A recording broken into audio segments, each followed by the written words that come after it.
Mentor AK Singh और आज फिर हम अपने BLIS के जो इम्पोर्टेंट क्वेश्चन चल रहे हैं और कहीं ना कहीं जो उसमें असाइनमेंट की तैयारी यानी कि इम्पोर्टेंट क्वेश्चनों में आपको मैंने कहा था कि एक बार असाइनमेंट को भी देख के जाना है, जिससे कहीं ना कहीं जो असाइनमेंट में आपके क्वेश्चन आए हुए हैं उससे आपको आइडिया मिल जाए और कहीं ना कहीं चीज़ों को देखने के जितने भी सारे इंपॉर्टेंट क्वेश्चन कराए गए हैं, क्वेश्चन पेपर के क्वेश्चन कराए गए और प्रीवियस ईयर के कराए गए हैं और आपके चैप्टर के क्वेश्चन कराए गए, उन्हें आपको क्या कर लेना है, एक बार याद कर लेना है और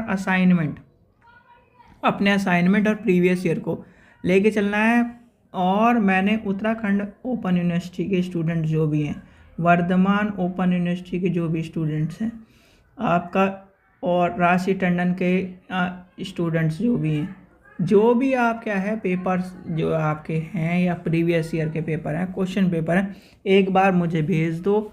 क्या होगा उससे कहीं ना कहीं आपको एक तरह से रिकॉल करा दिए जाएंगे कि इसमें क्या चीज़ है क्या चीज़ नहीं है, किस तरह से आपको लेके चलना है। तो ये सारी चीज़ें हमें क्या करनी है, एक तरह से रिवीजन के तौर पर यानी लास्ट रिवीजन और क्वेश्चन आंसर के थ्रू कि आपको सारी चीज़ें आपको बता दी जाए कि किस तरह से आपको चीज़ों को लेके चलना है, क्वेश्चन आपको दिखा दी जाए कि इंपॉर्टेंट कौन सा है कौन सा नहीं है। बस इतना, अगर इतना ही मैं आपको कहीं ना कहीं बताया था तो कहीं ना कहीं आपको जो पेपर आपका आएगा उसमें से आपको पता चल जाएगा और आपको क्वेश्चन पेपर में क्या है एक तरह से इंपॉर्टेंट क्वेश्चन आप याद कर लो।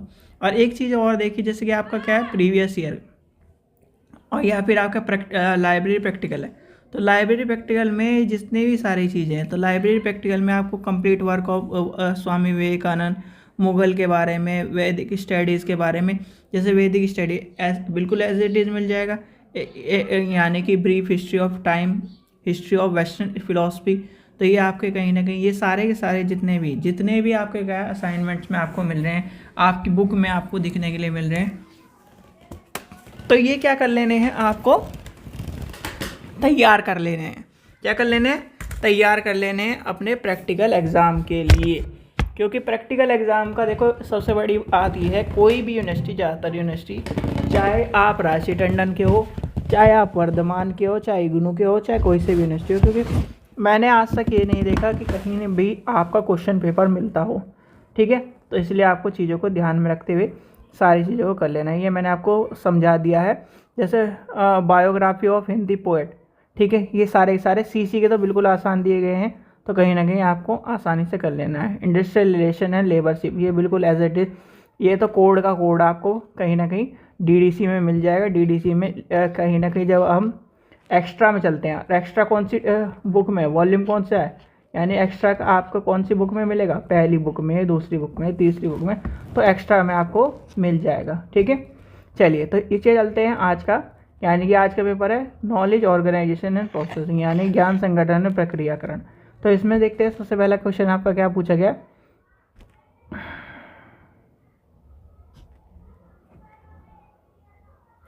देखिए सबसे पहला क्वेश्चन आपका है इसके अंतर्गत,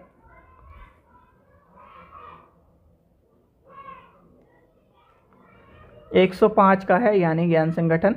तो ज्ञान संगठन में आपका दिए गए, इसमें पता नहीं किस तरह से आपके नंबर दे दिए।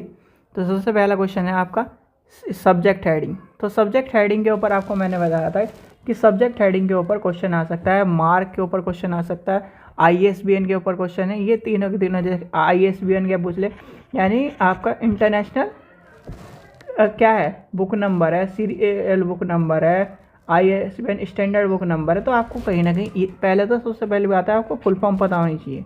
फिर आपका क्या, ISBN आया कब, ISBN पहले कितने अंकों का था, बाद में कितने अंकों का हुआ। ठीक है, पहले 10 का था, फिर 13 का हुआ, तो ये सब चीज़ें पता होनी चाहिए। कहाँ से ISBN आपका इंडिया में आता है, ठीक है, आप कहाँ से ISBN ले सकते हो, किस तरह से आप ले सकते हो, तो यानी कि ISBN की आपको कहानी पता होनी। मार्क के बारे में पता होना चाहिए। सब्जेक्ट हेडिंग के बारे में, सब्जेक्ट हेडिंग के बारे में आपको मैंने क्लियरली जब आपको सब्जेक्ट हेडिंग का टॉपिक कराया था तो कहीं ना कहीं आपको सारी चीज़ें बताई थी हेडिंग्स के और इसके सब्जेक्ट हेडिंग के कहीं ना कहीं चीज़ों को लेके। मार्क के बारे में क्या है, यानी कि आपको मशीन, यानी कि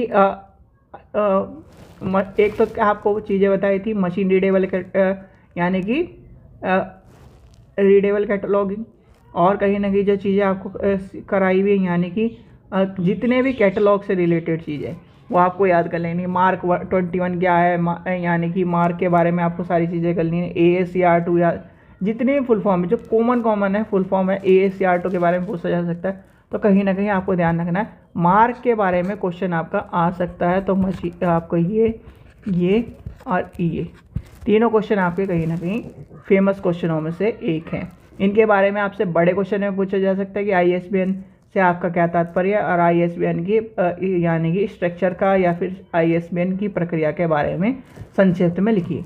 तो ये आपसे क्वेश्चन पूछा जा सकता है। फिर आपसे पूछा जा सकता है कैटलॉग के बारे में, यानी कि लाइब्रेरी कैटलॉग के बारे में पूछा जा सकता है। तो लाइब्रेरी कैटलॉग के बारे में यानी नोटेशन मैक्सिमम इतनी बार पूछा नहीं गया है, तो नोटेशन भी याद कर लेना। वैसे नोटेशन जो क्वेश्चन है यानी कि अंकन के बारे में क्वेश्चन कई बार आ चुका है, पर कहीं ना कहीं एक तरह से जो ये क्वेश्चन आपको तीनों के तीनों यानी कि रिपीट ज़्यादातर मिलते हैं। जैसे अब दिसंबर का पेपर चल रहा है, यानी कि दिसंबर का पेपर चल रहा है, तो ये यानी कि 1 दिसंबर छोड़ेंगे, जून छोड़ेंगे, अगले बार फिर दिसंबर में 2 बार लगातार, या फिर ऐसा करते हैं लगातार आपको देखने को मिलता है। क्योंकि भाई ये टॉपिक यही है, कहाँ से लाएंगे टॉपिक, जब मेन ही टॉपिक यही है। जब जैसे आपका क्या लाइब्रेरी यानी कि लाइब्रेरी का सेंट्रल कैटलॉगिंग क्या है, कैटलॉगिंग भाई कैटलॉगिंग का क्वेश्चन नहीं पूछेगा तो क्या पूछेगा। तो कहीं ना कहीं आपको ये ध्यान रखना है, जितने भी कहीं ना कहीं राशि टंडन के जो असाइनमेंट है उनको एक तरह से ये मान के चलो कि इम्पोर्टेंट क्वेश्चन है। और कहीं ना कहीं अदर यूनिवर्सिटी वाले जितने, जैसे उत्तराखंड ओपन यूनिवर्सिटी है, वर्धमान है, MP भोज है, ये सारे स्टूडेंट, ये जो उत्तराखंड का आपको करवाया जा रहा है इसका ध्यान रखो, ये मोस्ट इंपॉर्टेंट क्वेश्चनों में से एक है। फिर आपका क्या है सेंट्रल कैटलॉगिंग, यानी कि केंद्रीय सूचीकरण क्या है आपको ये भी बताया हुआ है। केंद्रीय सूचीकरण से कहीं ना कहीं तात्पर्य क्या है, केंद्रीय सूचीकरण आपको पता है ना चाहिए। तो फिर आपको क्या लिखना है, केंद्रीय सूचीकरण से भैया तात्पर्य ये है। फिर इसकी आवश्यकता क्यों है, इसकी चीज़ें क्या है, फिर क्या है अगर बड़ा क्वेश्चन भी लाभ और हानि पूछ देते हैं, हानि आपको पता है कि क्या ज़्यादा समय व्यर्थ होता है, तो ये सब चीज़ें आपको पता होना चाहिए। फिर आपको देखिए जैसे क्या है, ये आपको क्वेश्चन था define the catalogue objective and function. तो सूचीकरण की आपको क्या परिभाषा दे देनी, परिभाषा, ठीक है, परिभाषा कोई नहीं, ये कंप्यूटर की लैंग्वेज में हो जाता है, हम भी जब टाइप करते हैं तो इस तरह से ये वाला चक्कर यानी कि पेट पटाशे नहीं आता। तो कंप्यूटर कैटलॉग के बारे में आप कहा जाता है, और दोनों चीज़ याद कर लेनी है, क्लासिफिकेशन भी यानी कि principle of classification most important question है, ये कई बार पूछा जा सकता है, रिपीट भी हो सकता है, ठीक है। ये क्वेश्चन आपका प्रिंसिपल क्लासिफिकेशन आ सकता है, याद रखना, क्लासिफिकेशन का यानी लाइब्रेरी क्लासिफिकेशन के प्रिंसिपल का आ सकता है। नोटेशन भी आएगा, ये मान के चलो नोटेशन भी, ये तीनों क्वेश्चन में ऐसा भी हो सकता है कि और करके दे दे, ठीक है। तो ये आपको ध्यान में रखना है। और आपके लॉन्ग क्वेश्चनों में इसमें से क्वेश्चन आपका यानी कि तीनों क्वेश्चन दिए गए, तीनों में से 2 क्वेश्चन तो एज इट इज़ उठा सकता है, ठीक है। तो इसका ध्यान रखना, लाइब्रेरी कैटलॉग के बारे में पता होना चाहिए, इसकी आवश्यकता और उसके उद्देश्य के बारे में पता होना चाहिए, या कार्य या उद्देश्य, 3 चीज़ें याद कर लेना, कार्य भी, उद्देश्य भी और उसकी आवश्यकता भी, ठीक है। फिर आपका क्या है लाइब्रेरी कैटलॉग के उसके प्रिंसिपल्स, यानी कि आपके क्या है कि पुस्तकालय सूचीकरण के नियामक सिद्धांतों का बताना है। तो नियामक सिद्धांतों के क्या है सारी चीज़ें बतानी, सिद्धांतों की सारी चीज़ें लेके चलनी, कैटलॉग की डिटेल्स तो लेके चलनी है। कैटलॉग्स आपको मैंने करवाया चुका है। तो कहीं ना कहीं library classification, principle of library classification सारे के सारे आपको लिखवाए थे, कैनन्स लिखवाए हुए हैं, लॉज लिखवाए हुए हैं, भाई लॉ लिखवाया है, कैनन्स लिखवाए गए, सारी की सारी चीज़ें लिखवाई गई हैं। तो आपको वहाँ जाके देख लेना है, सारे के सारे प्रिंसिपल याद कर लेना है, इसके ऊपर क्वेश्चन आना ही आना है। तो इस चीज़ का ध्यान रखना, ये क्या है 1 नंबर 2 नंबर और 3 नंबर, इसमें से सिर्फ मैं मान के चलता हूँ ये हेडिंग का क्वेश्चन आपको एक तरह से मान के चलो छोड़ सकते हो, नहीं तो सारे क्वेश्चन इंपॉर्टेंट है। क्योंकि जो राशि टंडन का जो कहीं ना कहीं असाइनमेंट है वही इतना पावरफुल है कि आप उससे क्वेश्चनों को क्या है क्वेश्चन पेपर को इसीलिए कहते हैं कि राशि टंडन वाले स्टूडेंट्स क्या करते हैं, सबसे बड़ी गलती करते हैं जब असाइनमेंट जमा करने जाते हैं। एक तो असाइनमेंट को इग्नोर करते हैं, ठीक है, कि असाइनमेंट लिख दिया, जैसे ही लिख दिया कौन सा कुछ हो रहा है। जब असाइनमेंट आप लिखोगे तो उसमें कहीं ना कहीं एक बार पढ़ते चल जाओ तो आपका क्या है एग्ज़ाम का रिवीजन कवर हो जाता है। एग्ज़ाम का रिवीजन कवर हो गया, फिर असाइनमेंट जमा कर देंगे तो फिर उनके पास क्या होता है, एक तरह से वो ना तो फोटो कॉपी कराते ना उसकी फ़ोटो खींच के रखते, और आखिरी टाइम में जब वहाँ जाके एग्ज़ाम में देखते हैं तो वही क्वेश्चन आपको देखने के लिए मिलता है। अदर यूनिवर्सिटी वाले स्टूडेंट्स, इस असाइनमेंट से आप ये सीख ले लो कि कहीं ना कहीं आप भी जब असाइनमेंट जमा करो तो कहीं ना कहीं उसे फ़ोटो को खींच के रख लो या चीज़ों को रख लो। दूसरा, फिर आपको इन असाइनमेंट से क्या करना है, इन असाइनमेंट से क्वेश्चन निकाल लेने हैं, क्वेश्चनों को इन्हें याद कर लेना है, 10-10 बार याद कर लो चाहे, ठीक है, याद करना है। जैसे आपका अब ये IAS भी है ना, एक मैं बहुत बड़ी गलती कर दी, अब आपको मैंने बताया नहीं। जैसे आपका ये 2 नंबर का क्वेश्चन है, 2 नंबर के साथ से प्लीज़ मत याद करना कोई भी, ठीक है। कोई भी स्टूडेंट, जैसे आपका ISO 2709 है, 2709 सबसे ज़्यादा पूछा जाता है, या ये तो क्या नाम लाइब्रेरी एग्जाम में पूछा जाता है MCQ फॉर्मेट में, बस 2709 छोड़ सकते हो। वैसे क्या है, एक तरह से छोड़ने वाला कोई भी क्वेश्चन नहीं है इसमें, सारे इंपॉर्टेंट है, ठीक है। क्या करना है, मार्क है, मार्क का पूरा एक तरह से क्या करना है, लॉन्ग क्वेश्चनों में याद करने हैं सारे के सारे, आपको क्या करने हैं, लॉन्ग क्वेश्चनों में याद करने हैं। किसमें क्या करने हैं, लॉन्ग क्वेश्चनों में याद करने हैं। और लॉन्ग क्वेश्चनों में जब याद कर लोगे, जब आप क्या कर लोगे, ज़्यादा चीज़ क्या कर लोगे, याद कर लोगे, तो उससे छोटा क्वेश्चन बना सकते हो।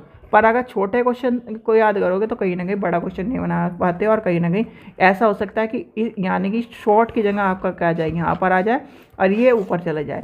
तो इसलिए इस चीज़ का ध्यान रखना कि ये चीज़ें होती आई हैं और हो सकती हैं, ठीक है। इस चीज़ का आपको ध्यान में रखना है, और ये क्वेश्चन आपका इस तरह से पूछे जाएंगे, ठीक है बच्चों। चलिए, आशा करता हूँ आपको वीडियो पसंद आई तो लाइक करें, चैनल को सब्सक्राइब करें, वीडियो को ज़्यादा से शेयर करें। Thank you.